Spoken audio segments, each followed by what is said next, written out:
today we're going to compare the Regent Wise Tarot Original to Regent Wise Tarot Premium Copy and to Regent Wise Tarot na ano ba? Fake na fake. So, yun. Ito binili ko sa US. Ito, of course, both made in China. So, compare na natin silang tatlo through sa box. Again, I'm not promoting any fake tarot. I just want us to be aware how to spot a fake and an original tarot. Okay, so dito muna tayo sa premium. May na-spot ba kayong mali? Yung spelling. Regent, Wise, Spirit yung isa, yung original. Yung isa naman is Spirit. Spirit. Kinulang ng letter I. But the rest, parehas.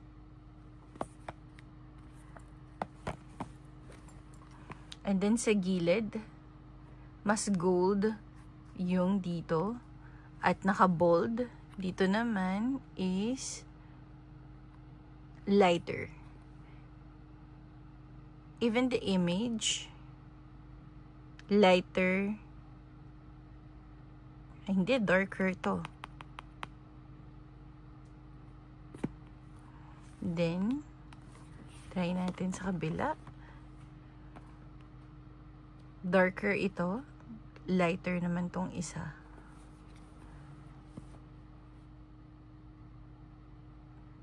Darker naman tong isa. Lighter naman tong original.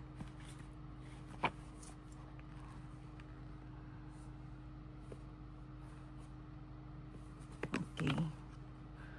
Ooh, may ISBN din siya, no? Pero itong original, nakalagay $26.95. Yung isa naman, magkaiba rin sila ng ISBN. Ayan.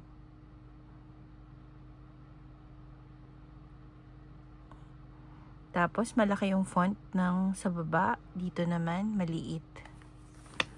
Okay? Ngayon, dito naman sa kabila. So, ito, obvious na obvious. Kasi nakabox lang siya na ganito. Okay, ngayon, tignan na natin. Pag ganun siya buksan, itong isa, pag ganun din.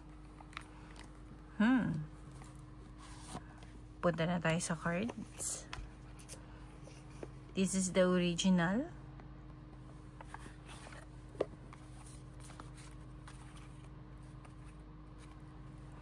This is the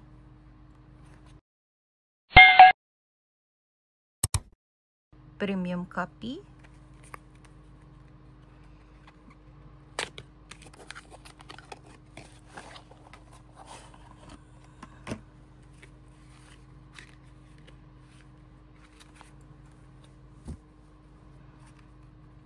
This is the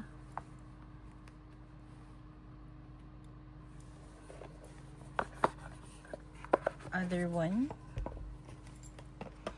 So, ngayon, compare natin yung kanyang guidebook. Ayan. Let's check the other one.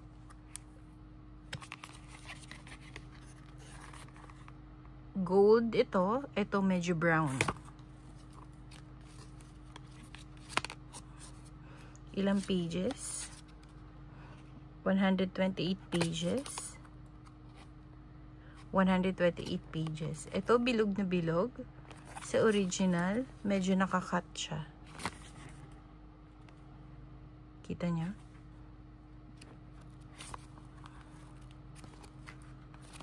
And then, Chinese yung back. Sa original, walang Chinese. Okay? Dito naman, oh, kitang-kita na kasi papel na siya. 63 pages lang.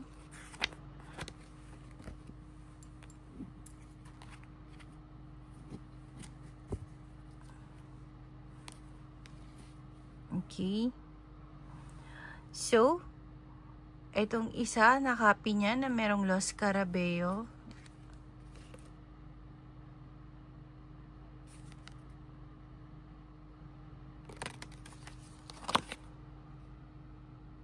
Kuwang-kuha. Kuwang-kuha din na itong kabila. Yung naka-box lang. Na merong parehas din na ganito. Darker to. Lighter naman yung isa. Ang back. Halos same. Pero lighter din to. Dark tong isa. Now, punta na tayo sa anong pagkakaiba nila. Okay. Meron siyang Chinese character sa gilid. Yung isa naman, wala.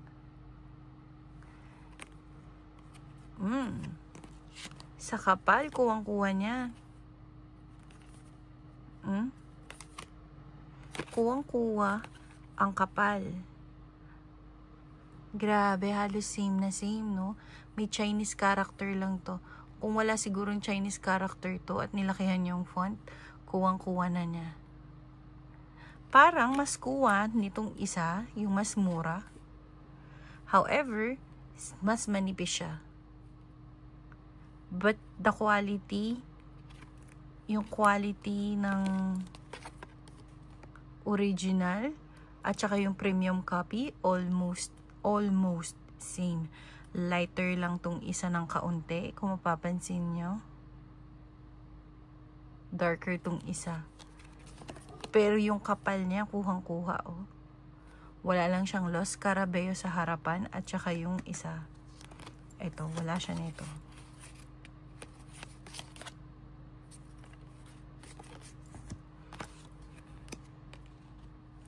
Sa kapal, kuwang-kuha din niya, oh.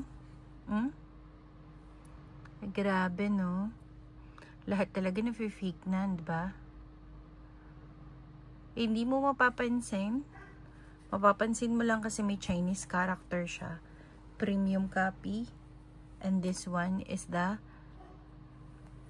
mas mura. Nipis lang nitong isa. Tsaka lighter. Pero this one, almost same, oh. But may Chinese character lang sa gilid. But almost same. Hindi ba? Parehas na parehas. Price difference, honestly, 50% ang binaba nito. Ito naman, mas mura siya. Mas mura siya compared to this one. Of course, this one is original, mas mahal. Ayun, hindi ko natitingnan yung ibang cards kasi na-compare na natin siya at na-spot na natin kung ano yung differences. So, madali na natin ma-identify kung ang tarot na hawak nyo, na Regent-wise, if it's original or not. So, ayun lang. By the way, available siya kasi available siya sa website ko, www.tarotstarofAquarius.com. And if mas comfortable kayo sa Lazada, Shopee, and TikTok, available din siya. Yun lang. So, if you have any tarot in mind na gusto nyong i-compare natin from original to premium copy to cheapest copy, let me know. Depende naman yan sa inyo kung ano ang gusto nyong i-avail. Of course, dito tayo sa original. Pero kung low budget, pwede tayong mag-premium copy. Pag walang-wala talaga, is pwede kang